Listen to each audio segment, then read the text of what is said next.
Esta parte da Bíblia apresenta as genealogias de 2 das 12 tribos de Israel, começando com a tribo de Judá e passando à tribo de Simeão.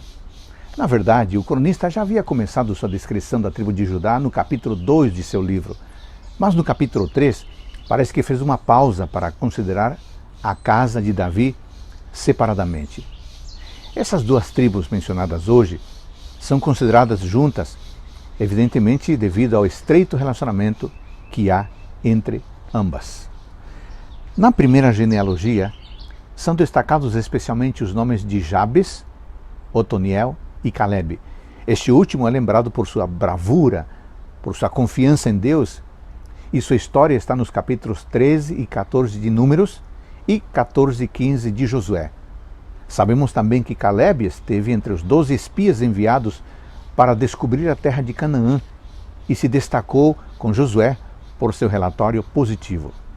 Por essa atitude de fé, ele entrou na terra prometida e foi o primeiro entre o povo de Judá a receber a sua herança. Por outro lado, Otoniel, genro de Calebe, se destacou por ter sido o primeiro juiz de Israel a introduzir reformas e paz na nação. Sua história está em Juízes capítulo 1, versículos 8 a 15 e capítulo 3, versículos 5 a 14. Mesmo que esses 2 personagens tenham destaque, o cronista apenas os nomeia. Como vimos, para conhecer sobre eles precisamos de ajuda com outros registros bíblicos. Isso não é o que acontece com Jabes, que em meio a tantos nomes, quase todos desconhecidos, se destacou como mais ilustre entre seus irmãos, diz o verso 9, porque invocou o Senhor e recebeu bênçãos. Embora o escritor tenha lhe dedicado várias linhas, sabemos pouco sobre ele. Sua mãe escolheu seu nome, que significa tristeza, porque, como ela mesma explicou, com dores deu à luz.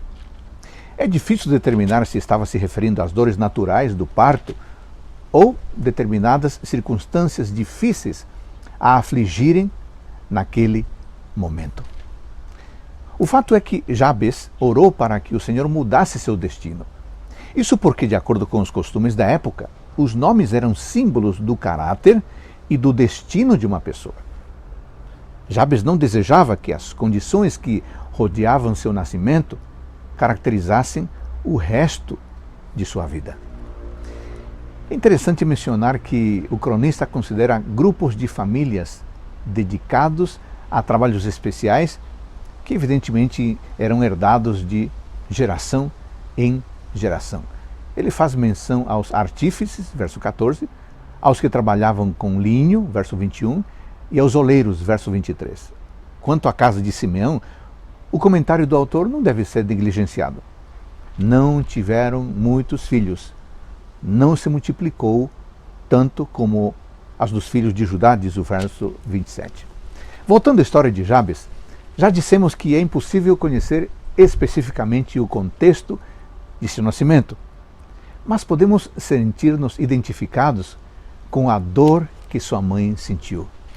Por essa razão, o cronista nos lembra que a oração é um elemento fundamental em meio ao sofrimento e, inclusive, pode mudar o nosso futuro.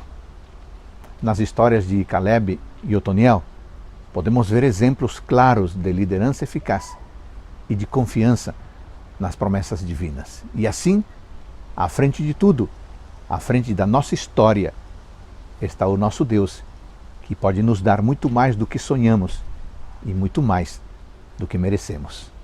Ótimo dia para todos nós.